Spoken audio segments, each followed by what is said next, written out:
lockdown as we start to look beyond the COVID crisis on the other side of all this. For some, that means still being plagued by lingering effects of the illness, and researchers want to know why. Here's Stephanie Gosk.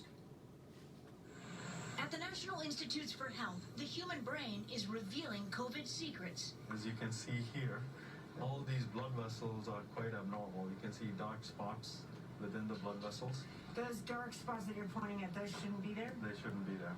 Neurologist Dr. Avindra Nath is studying the brains of 30 people who died from COVID, but never had serious symptoms. Most of them were found dead in bed. One person was found dead on a subway.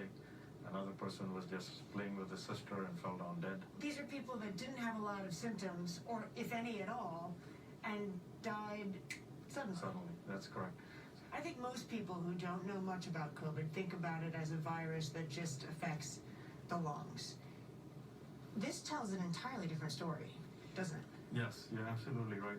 These brains, he says, could help answer one of the most perplexing mysteries of COVID-19.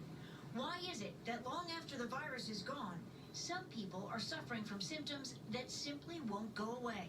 I didn't lose my sense of smell. I smelled burning all the time. Other things included brain fog. I would write the same sentence 6 or 7 times. I knew something wasn't right, but I didn't know what. Carrie Kay Gibo was a healthy woman in her 30s a year ago when she first experienced a mild fever. It would take months and a positive antibody test before she realized she had COVID. Since, she hasn't been able to work. There were days when she couldn't even get out of bed. When she takes a shower, her heart rate jumps to 170.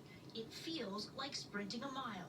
You are not someone who was seriously affected by COVID in the beginning. You were never on supplementary oxygen, right? Correct. You never went to the hospital? No. You had what would be considered probably a minor case, right? Yeah. Now she is taking part in a massive billion-dollar initiative at NIH, studying tens of thousands of people to understand so-called long haulers.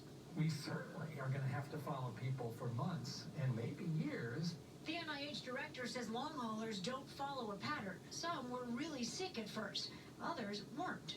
There's a lot that we don't know, but what are the central big questions you want answered through this study?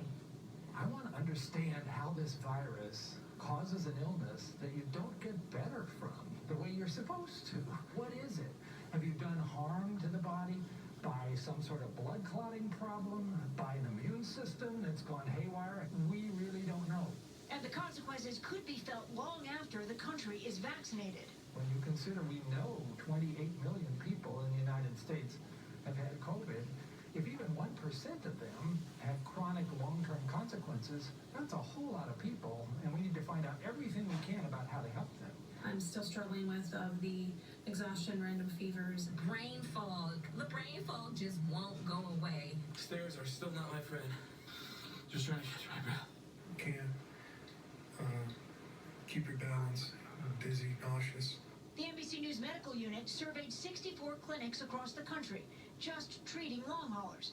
Altogether, more than 10,000 people have been seen.